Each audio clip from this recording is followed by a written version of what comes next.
Kirby's always been famous for his sub-games, the third entry in the series is just pinball. It took Metroid 8 games to do that.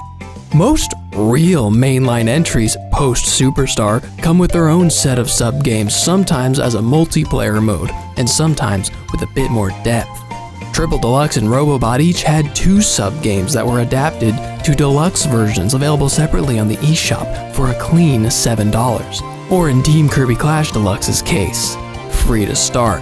In the Switch age, since Kirby Star Allies didn't provide any sub-games that would work on their own, the team chose to make sequels based on some of those deluxe games.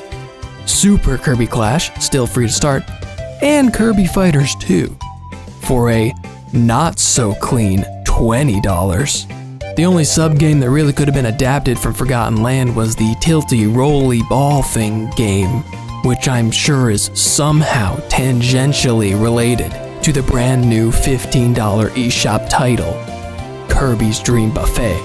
I'm slightly disappointed that this might mean we won't be getting DLC for Forgotten Land, but also excited because this is cheaper and looks way more fun than Fighters 2. Development has likely moved on to Kirby's Return to Dreamland Deluxe and whatever is beyond that. But for now, let's have a meal. In this video, we will be breaking down all aspects of Dream Buffet and its metagame, and I will shape you into the ultimate fat. But first, what is this game all about? When Nintendo surprise revealed it on Twitter, Kirby's Dream Buffet was the talk of the town for about one day, and then no one mentioned it again, even when it was released. Now, it sold decently well, but it's clearly not something that's going to stick around. For instance, by the time this video comes around, I'm sure it'll be completely out of relevancy. And that's unfortunate, because this game is pretty darn fun. The problem is that Nintendo doesn't really know, or they don't really care, about continuing online support for titles like this, unless they're Splatoon or Smash Bros. This game offers almost nothing outside of online play, and the sad fact is that in a matter of months, this is going to be abandoned, just like Fighters 2. The key difference here is that Dream Buffet is cheaper and way more fun than Fighters 2. You know an online Kirby game that's not quite dead? Super Kirby Clash. I know this because I've stayed playing it from launch all the way up till April of this year. Why is this game alive? Because it's free. This bums me out because of course I'd rather spend an easy $15 on a game rather than deal with the microtransactions or artificial wait times that come with a free-to-play format. But in 2022, a game like this is only going to have longevity if it becomes that accessible. The reveal of Kirby's Dream Buffet drew a lot of comparison to Devolver Digital's $20 hit Fall Guys Ultimate Knockout, but that game had a lot more marketing. It was a hit for streamers and YouTubers. It was multi-platform. It's had constant regular updates with season passes and all that you expect from a post-Fortnite online game. But even after 2 years of healthy updates, it's hit the point that every modern multiplayer game hits. It became free to play to boost its lifespan and bring in tons of new players. But it's not just indie games. Mother effin' Halo Infinite's multiplayer was free from the very start. It's simply too much of a time-proven strategy now.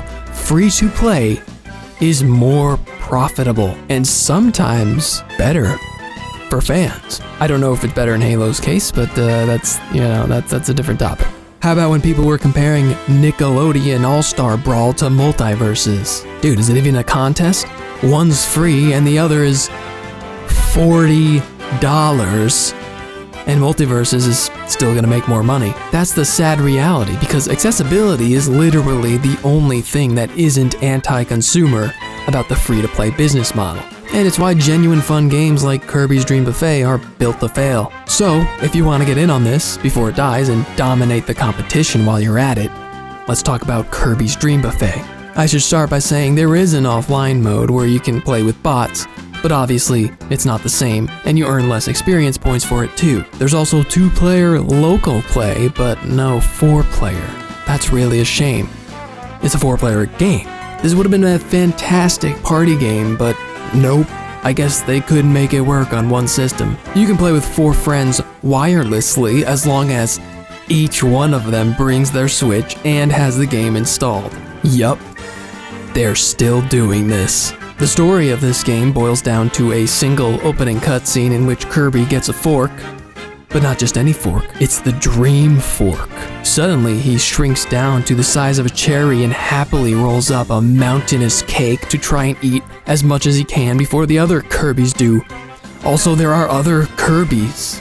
Through some lore text that may randomly appear in the hub area, the Dream Fork allegedly has the power to make dreams come true, implying that Kirby wished to be small just so he can partake in his most gluttonous desires. And he does.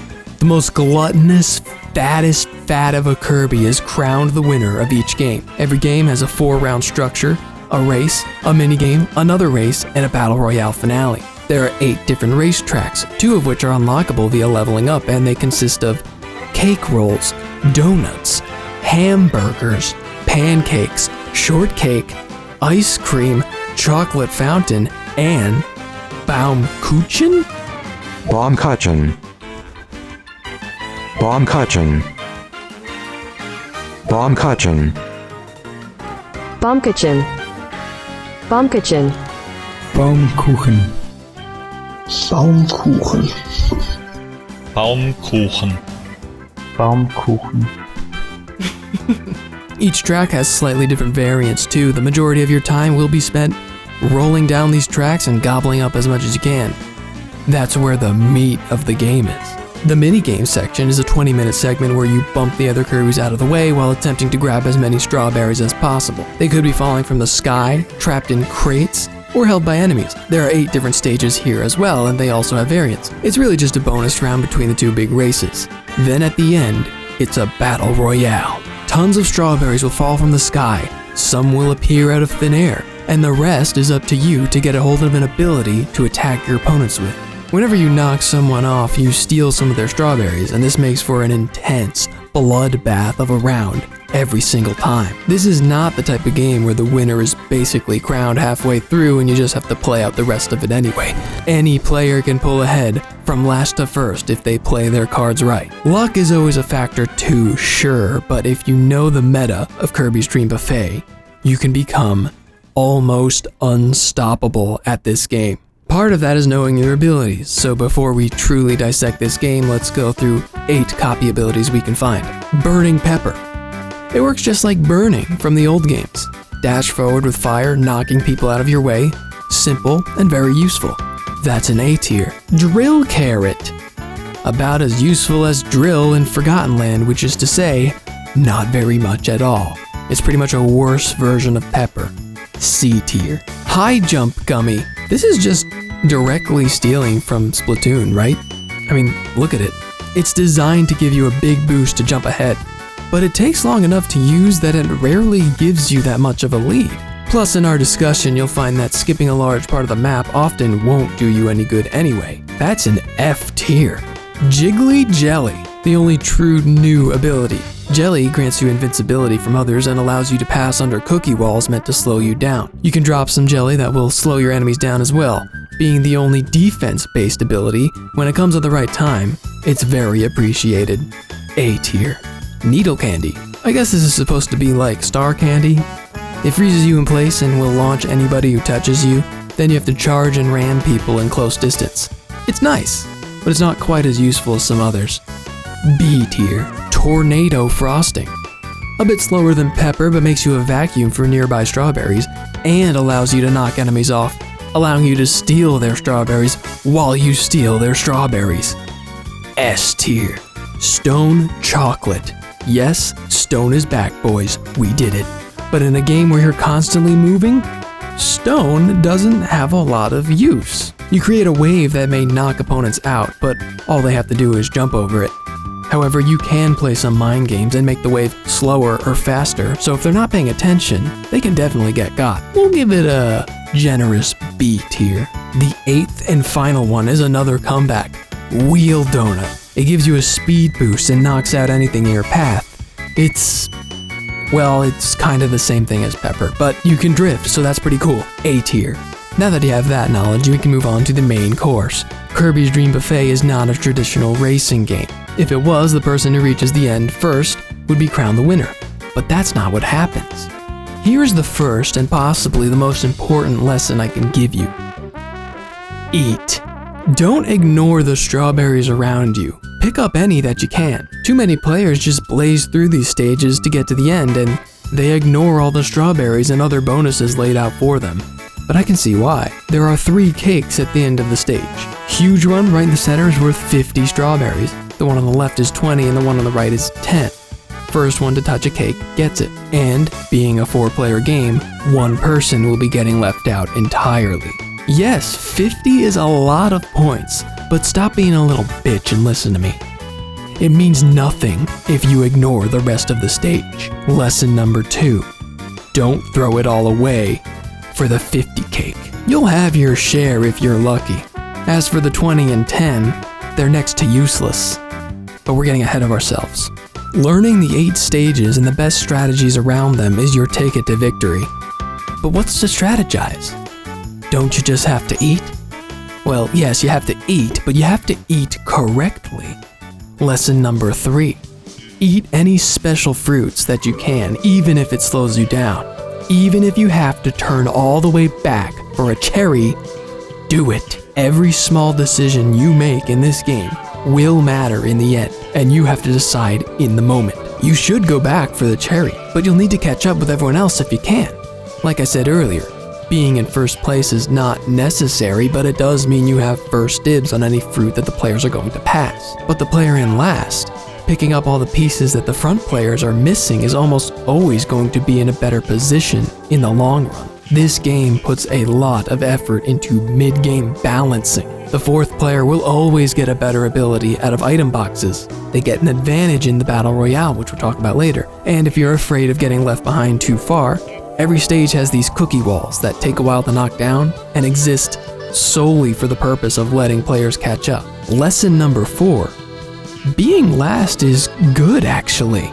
You can, and I have done it many times, go from 4th to 1st when the final Battle Royale is over. I mean, there's no more game left, and you still win. How? Because this game has bonus stars. Yes. Straight from Mario Party, 3 bonus awards are handed out at the end of every match. They're worth 40 points a pop, and they're the most important key to the entire metagame strategy.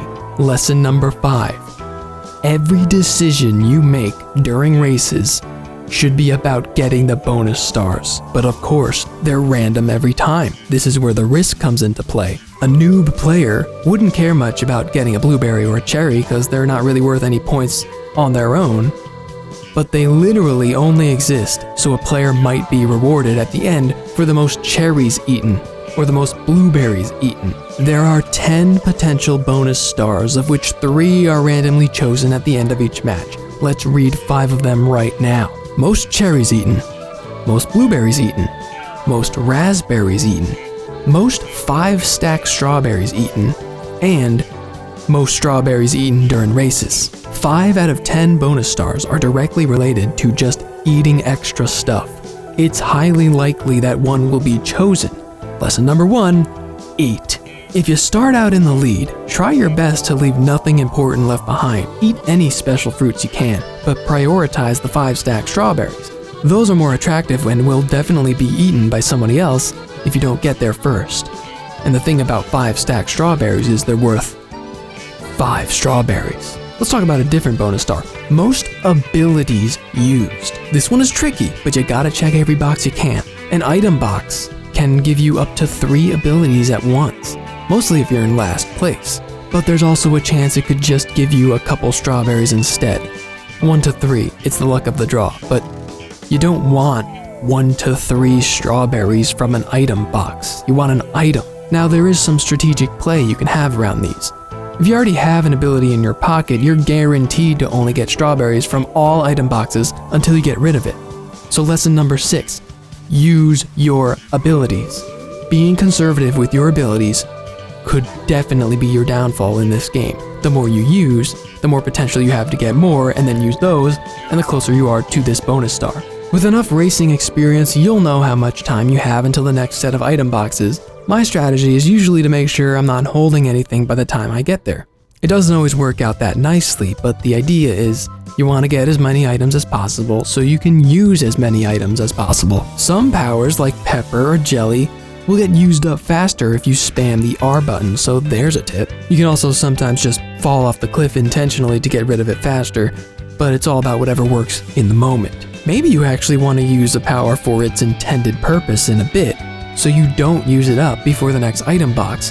These are the kind of small decisions you need to make quickly, and you best hope it's the right one. Earlier, I mentioned these big cookie walls meant to slow you down.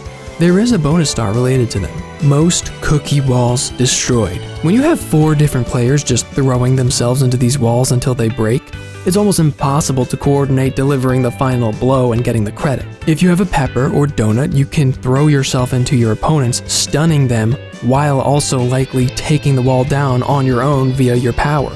This still isn't a very reliable strategy, so you'll want to focus on these smaller moving cookie walls found in some stages. They only take 2 hits to break, so it's relatively easy to just grab a few on the way if you can spare the time. A few stages in particular have straightforward paths with lots of walls moving around. This is your chance to barrel through them with a pepper and practically guarantee yourself the bonus star. Okay, next one. Most enemies defeated. This is referring to the NPC, now food-based versions of classic Kirby foes scattered throughout the game. You can defeat any of them simply by rolling into them. None of the enemies have any sort of hostile attack at all. That's because they're just there to get in your way. Rolling into an enemy will defeat them, but also bounce you back and kill your momentum. If you weren't playing for bonus stars, you'd be trying to avoid them in any way you can, since they literally just exist to slow you down, making this one kind of difficult. But like the cookie walls, you won't be held back if you blow through them with an ability. So while you're already potentially spamming any power you have, just make an effort to run into some bad guys along the way. It could make all the difference. Let's talk about Stage 2, the minigame portion of the competition. It's not a super important part of the game. Its purpose is more like a palate cleanser before the next course. A minigame is a 20-second stage where players try to collect strawberries in various ways. Falling from the sky, sometimes landing in teacups, sometimes attached to enemies, and sometimes trapped in crates that you have to break open. There isn't a lot of strategy outside of get more than anyone else. The amount of points you gain from this stage will rarely ever matter in the slightest at the end of the game, except that there's a bonus star. Most strawberries gained from the minigame, so you definitely want to win this if you can. And if you run into the version where you have to defeat enemies, now is doubly important because you'll be working towards the star we just talked about as well. My attempt at a strategy for the minigame is to not go for the obvious bait. The best place you can be is on your own, not being bothered by the other players, just eating up while they fight each other. In the teacup game, it's a total luck of the draw when the first batch spawns and everybody jumps in hoping to not get kicked out. I like staying away and waiting for one to spawn right next to me and take it all to myself. Same goes for the crate busting game. When a crate breaks, you bounce off, leaving a second for another player to swoop in and steal your work. If you can help it, you don't want to be the last hit on a box. Instead, be the one to swoop. It's risky, it's dirty, but it's Kirby. You'll see some 3-stack strawberries in some of the games. They have this hypnotic quality where everyone thinks they have to get that immediately. Of course, you do it if you can. But I've seen some players stop what they were doing for the 3, while there were 4 individual strawberries kind of just sitting right in front of them. It doesn't have that pretty label on it, so they ignore it. Lesson number 7, count. I know how stupid this sounds, but when you're in the moment, a 3 or 5 stack could seem like a big bonus that you need, when really you can just stick to where you are and you'll be fine. The majority of the time, if the crowd is running towards it, ignore it. That's all I have to say for the minigames. Stick to yourself. If you're not with the crowd, you're probably doing well. But there is one more highly important bonus star. Most time spent floating. I say this because it's the one bonus star you can consistently focus on, while being near 100% sure no one will steal it from you. A player is floating when they're off stage. You have this little stamina bar and you have to mash A to get back on stage and back in the race. Most time spent floating is another attempt to balance things out by giving unskilled players a potential bonus. But really, it gives us a chance to pounce and rob the weak. Lesson number 8. I'd rather jump off a cliff than eat cake. I mean this with the most sincerity. Now, if you've been following all these lessons so far, chances are you're not in a first place position, meaning that 50-point cake is likely going to someone else. If you've been understanding this video so far, you know that doesn't matter. Now you have the choice of a 20-point or 10-point cake. The choice is easy. Neither. I swear to you, it is genuinely a better use of your time to jump off the cliff and gain float time than it is eating a 10 or 20-point cake. That 10 or 20 points will be stolen from you in the Battle Royale. Whereas if you get the 40-point bonus star, that can't be stolen from you. Doing just about anything related to bonus stars is a better use of your time than eating a 10 or 20-point cake. That's chump change. It's a beginner's trap. Now, if you find yourself right in front of the 50-pointer up for grabs, you can make that judgment in the moment. But 50 points now is nothing compared to 40 points at the end.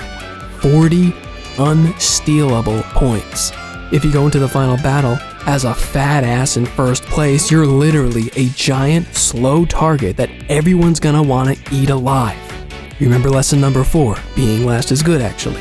Point being, get in your float time. Also bonus tip, on the pancake and Baumkuchen, there are spinning platforms near the end. It's a great spot to grab some special fruit while everyone else sprints towards the finish. Again, grabbing those could help you a lot more than the cake. With all the bonus stars dealt with, it's time to talk about the Battle Royale. Strawberries will be appearing everywhere, item boxes pop up with attack abilities. It's just a gluttonous mess of people trying to get fat. If you hit someone hard enough or knock them off, you steal a good chunk of their strawberries. This is where anyone can make up for previous slip-ups. The fatter you are, the more can be stolen from you. So yes, being first place here can be terrifying. My advice here is similar to the minigame section. Keep to yourself and try as best you can to steer away from the chaos. Aside from stealing, there will be a ton of strawberries just up for grabs, including this flying basket that specifically stays above the 4th place player. After a certain amount of time, the basket will just take a massive dump on that player, and you want to be there for it. It's obviously meant to boost the player in last, but once again, that player is small, and everyone else is bigger. I mean, you can just easily knock them out of the way with your fat to get more fat. You don't even need an ability to knock someone off. You can just edge guard and wait for them to try and float back just to knock them out again and they stay dead. It's a bloodbath. Any abilities you're holding will be displayed above your head, so if you have anything dangerous, people are going to want to stay far away. You need to get the jump on them. A real cheeky tactic I've tried is to stay near the top of the screen, hoping that your abilities get cut off by the display. Oh, it's dirty. But that's the meta, man. You want to play real dirty? Here's a great tip. Any abilities you still have at the end of the stage will carry over to the next portion of the game. It's never particularly useful until now. Lesson number 9. Bring an attack into the Battle Royale. I know this conflicts with lesson number 6. Use your abilities, but it's the one exception to the rule. Every Battle Royale starts with 2 item boxes, and the players go head first to try and get them before you. If you don't use your last item from the previous race, use it as soon as the round starts and you just murder. No one sees this coming, it's so mean. The final seconds of the Battle Royale are the most chaotic. You're gonna have to start moving if you've been staying put, because now's the time to actually go for first place. If you are in the top 2 spots, it may be a good idea to hoard abilities and only use them for invincibility's sake. If you're currently a donut, you can't be scorched by a hot pepper, you know what I'm saying? By now, your work is mostly done, but getting hit at the end can still be pretty devastating, so stay alive and pray there's no overtime. Oh yeah, overtime can happen. By random chance, an additional 15 seconds can be added when the timer hits 0. It is the worst thing that can happen to you in first place. The bloodlust of the other players is sure to overpower you now. It's the best thing that can happen to you in 4th or 3rd. Think of this as your last chance. Now it's time to kill. We finally hit the scales and your fate is in the hands of the bonus stars now. Did you commit to the meta? Did you race as efficiently as you could have? Then you've done all you can. If the gods allow it, you shall be crowned the fattest fat.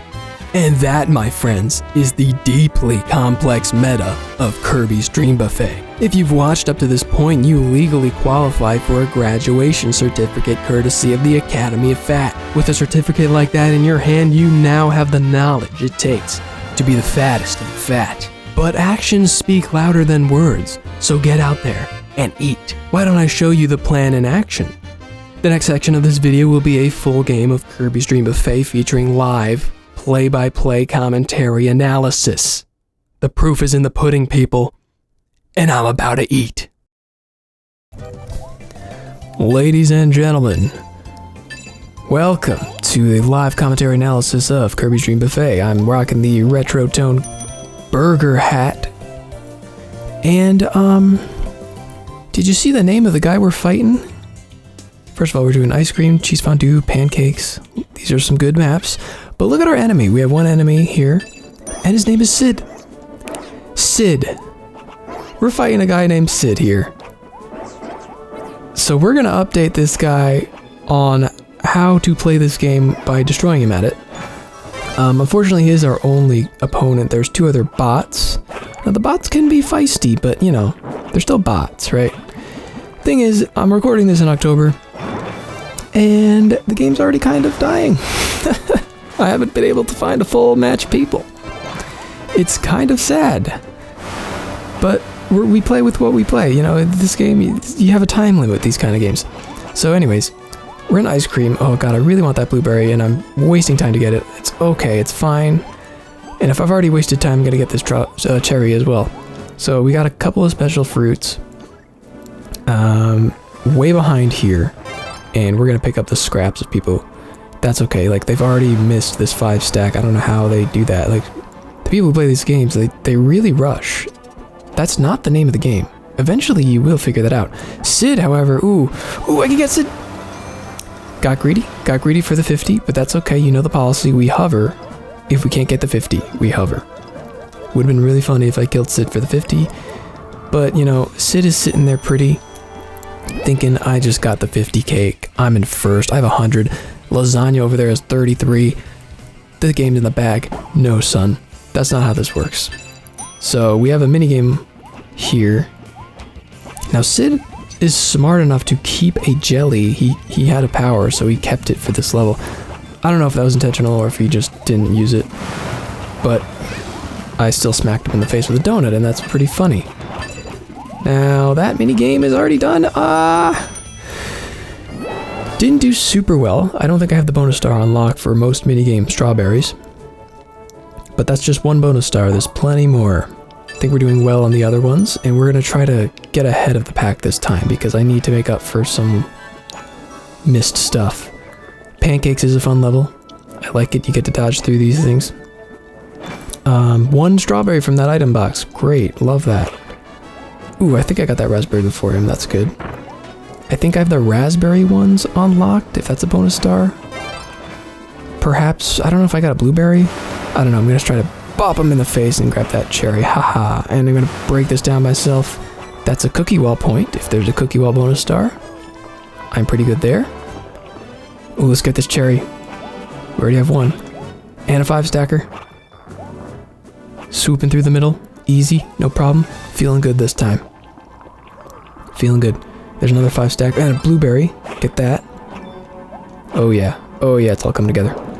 We're gonna slow him down and grab another thing, and remember this part where you stay on the Lazy Susan here and just grab everything because most people just blaze through. Boom, I think I got everything on that.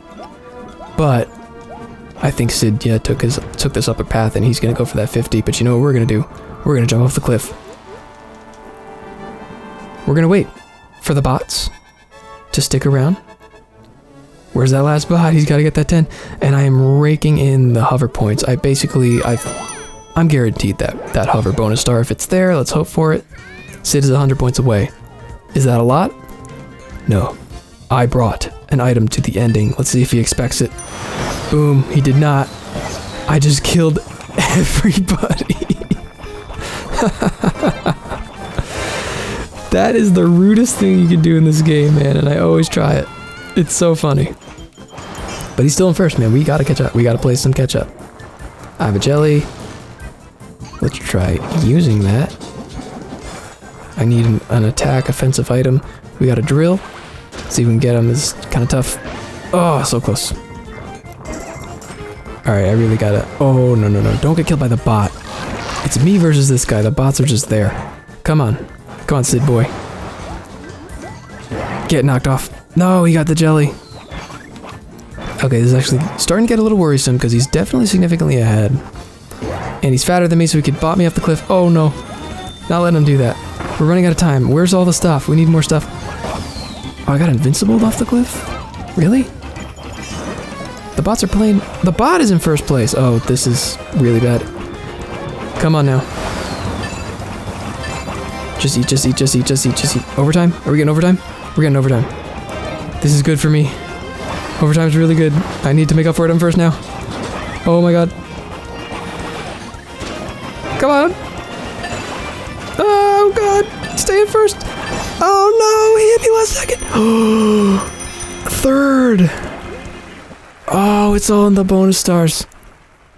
Oh god. Did we do it? Did we play the method? Most cherries chopped. That's me. Most enemies defeated. Sid, no! Most copy abilities. Oh, Sid got it.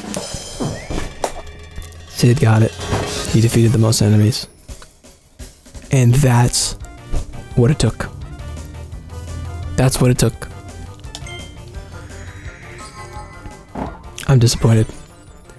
I wasn't looking out for any enemies. I don't know if I defeated any. What a shame he beat me by 5 points. Yep.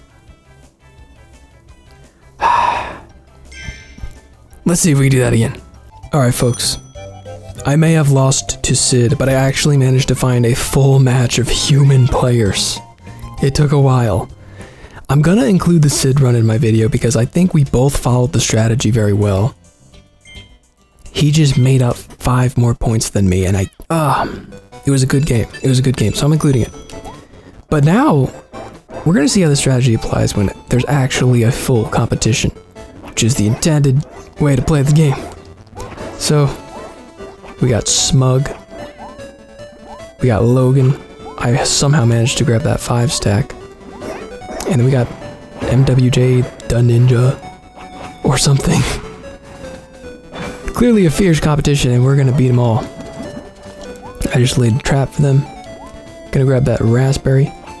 Really, being in first is pretty important. I kind of do underestimate that. I mean, being in last is good actually, in terms of points. But you do want to be ahead of the game, so you have first dibs on these bonuses. But I'm in last now, but that was worth it because I picked up an extra bonus thing. Gonna grab this item box, even though I should have tried to farm another ability out of it, but I needed the time, I needed to get ahead. Oh, this is a fun thing, you kind of jump up here. It's hard to do. It's harder than it looks, but I've mastered it. Oh god. Yeah, I'm definitely falling behind. I don't know about any other bonus special fruit that they may have picked up. So, gonna keep trying.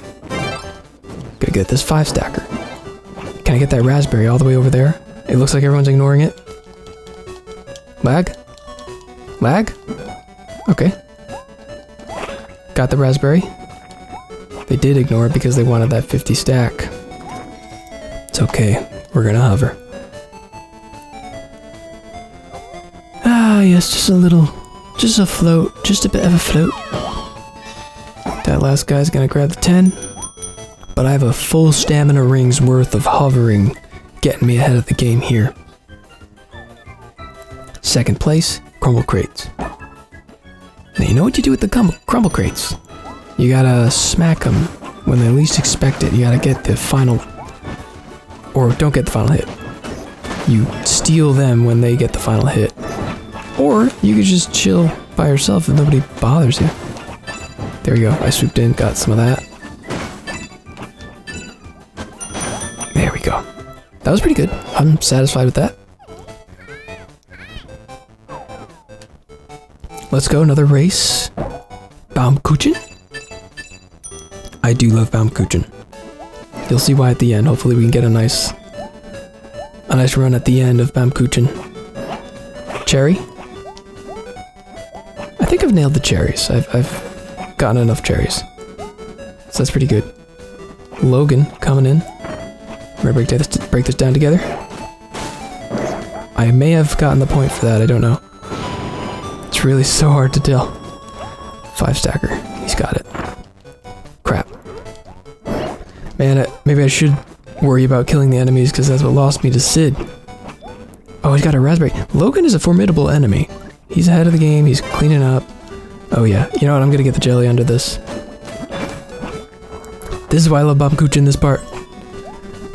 Because everybody races through it, and they leave behind a ton of special stuff. Like there's another 5 stacker. There's a raspberry. There's a cherry. I specifically wanted the raspberry. That was good because I feel like people are fighting me on the raspberry front. That's it, I think we cleaned it up. But yeah, you gotta look out for stuff on Baumkuchen. Get some more hover, last second. That's good, that was good. Happy with that, 3rd place going into the Battle Royale. Logan's in first. I can get Logan. He's not as threatening as Sid. I didn't bring an item into the finale, that's okay. Yeah, he's over there. I'm hiding my powers at the top screen. Ooh. Got him. I want to get the 1st place guy though. Boom. Easy. Easy peasy. Ah! He played mind games there. He slowed himself down. It's tough, man. This game's legit. This game is competitive. Oh, he played mind games again, but I did it. It was fine. Oh, crap. Dude, Logan's fat. Can't have that. Can't have that. I can get him with this wheel. Somebody else got him. It's fine. I'll get Smug. Smug is not doing well. He's very small. This basket is just floating around. I'm gonna jelly. I'm gonna ignore all that. Yeah, that's the stuff. Just eat up. Just eat it up. 5 seconds on the clock. Oh lord. Oh lord. Overtime. I don't know if this was a good or bad overtime for me. I'm just gonna keep eating. Oh, nobody's over here. I'm just gonna clean it up. Get out of here, Logan. Oh yeah, Logan just died, and so did I though. I'm still first? No, the guy who killed me stole first. Crap. Alright, bonus stars. That's what it's all about. Look at us, so close together, but I got the most blueberries. But I got the most 5 stacks with Logan, it's okay. And the most time spent hovering.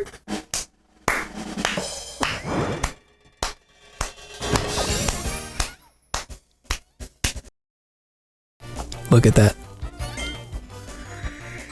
The hovering cleared it for us. Actually, we were so ahead of the game. The hovering didn't even matter that much. But see, if I didn't get the hovering, if I went for the cakes instead of hovering, I wouldn't have got that. And then if I didn't get as many, or if he got just one more 5 stack strawberry, he would have got that bonus instead of me. And that would have been game. He would have won it. That's why the strategy works, folks. We did it. Now, I hope you understand what it takes to win.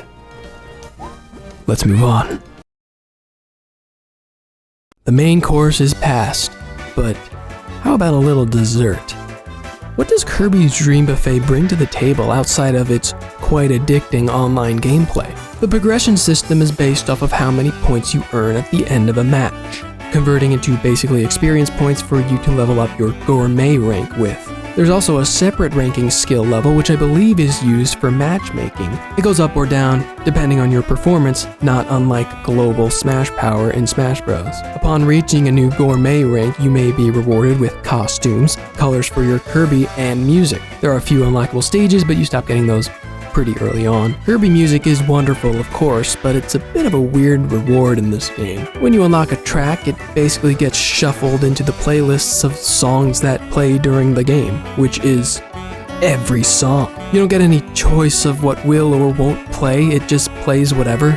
we are very spoiled by the music system in Smash Ultimate. There are also hidden bonus tracks you unlock by owning any of the previous Kirby Switch titles. 3 each for Forgotten Land, Fighters 2, Star Allies, and Super Kirby Clash. But this is a perfect example as to why the player should be able to choose the music.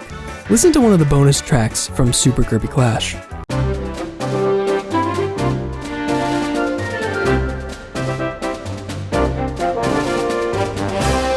This is not racing music.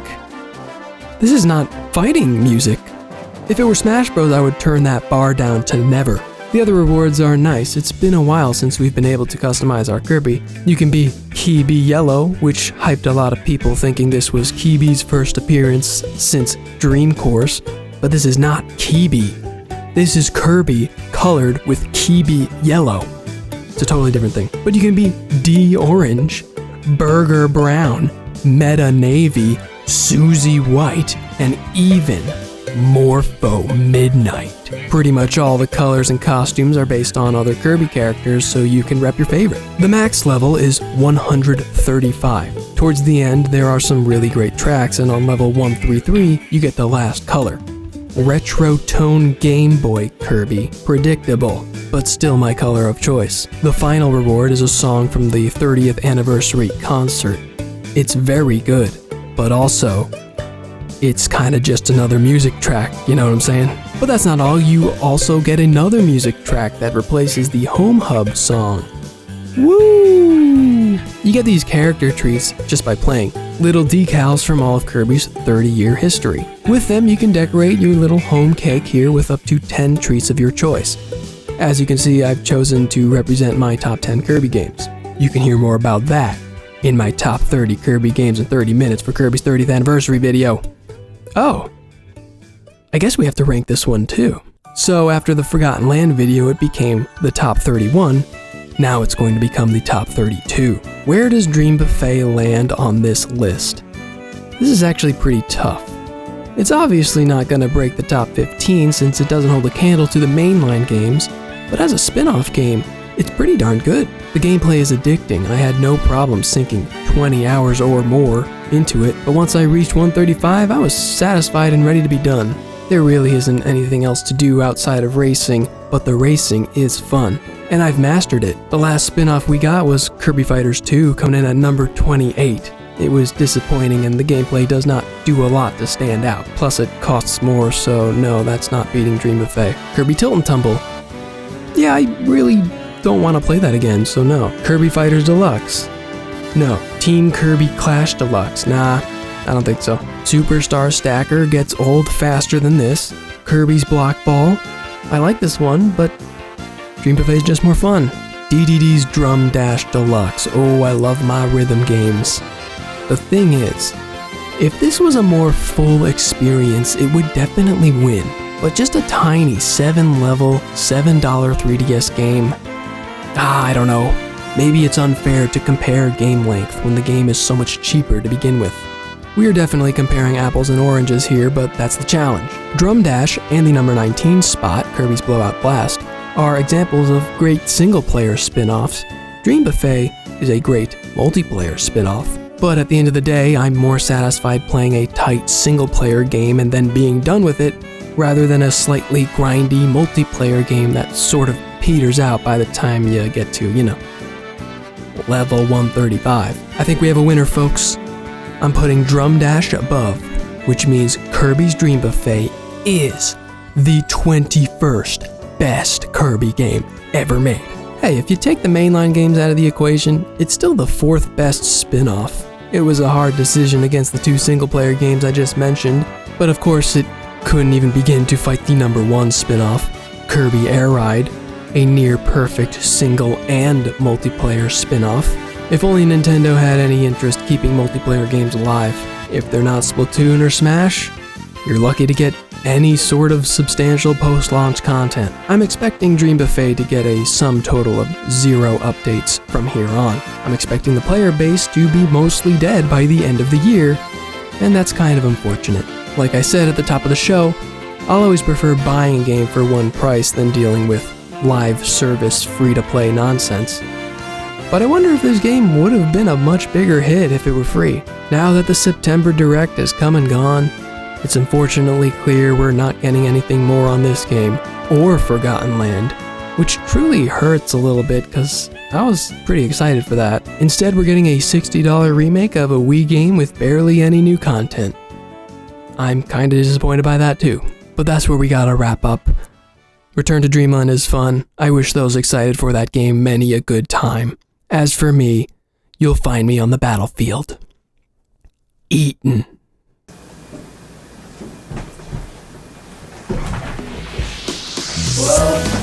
Come on, baby! We gotta go, baby! We gotta